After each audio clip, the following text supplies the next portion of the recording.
Waqif is an Arabic word that means familiar. This is Souk Waqif, a centuries-old market in Doha. Its shops and cafes have always been a place to meet friends.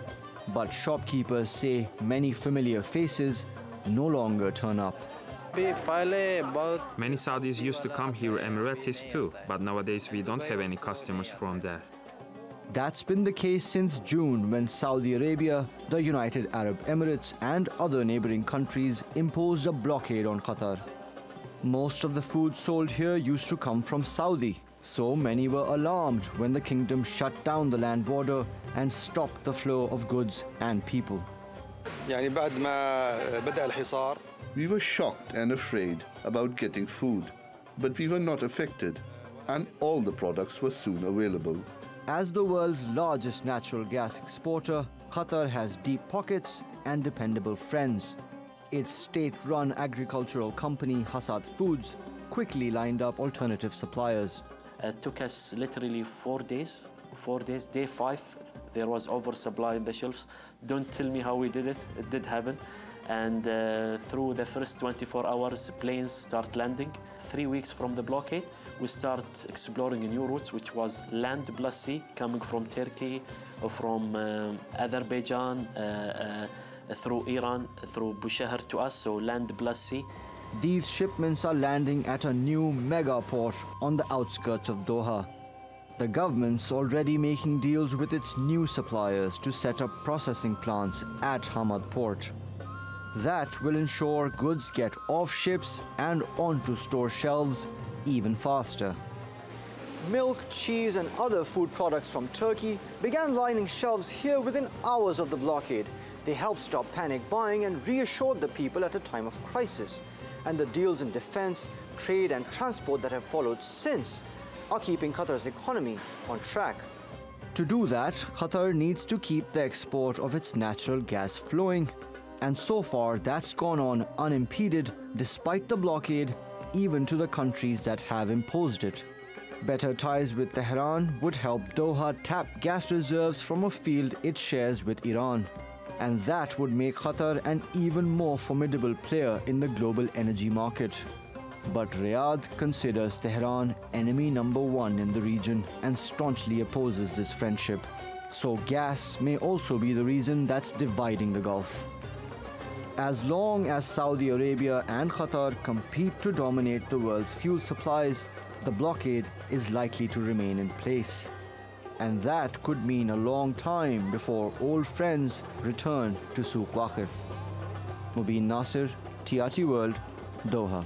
And Mobin's here with us on set. Mobin, how much of a reason is Qatar's intrinsically close relationship with Iran a reason for this blockade? As it's either that or we're witnessing a series of extraordinary coincidences. Look, the first time Saudi Arabia raised red flags over Qatar's foreign policy, specifically their relation with Iran, was back in 2013.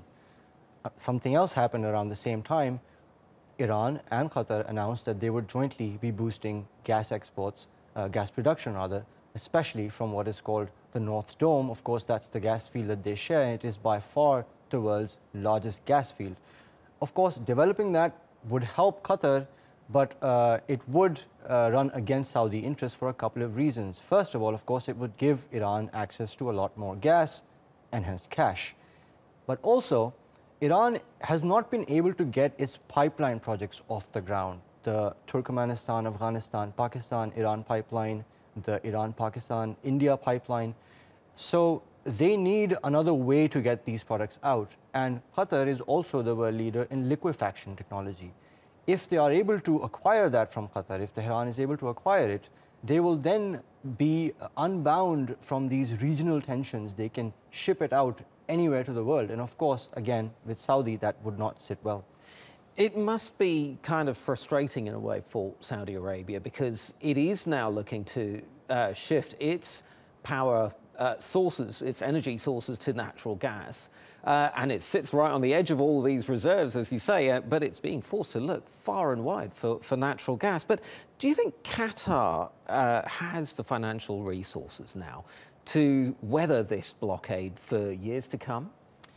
It appears so, with a couple of caveats. If this escalates any further, that could be a problem for Qatar. Militarily, they would not be in a position to stave off any sort of further, if the crisis deepens.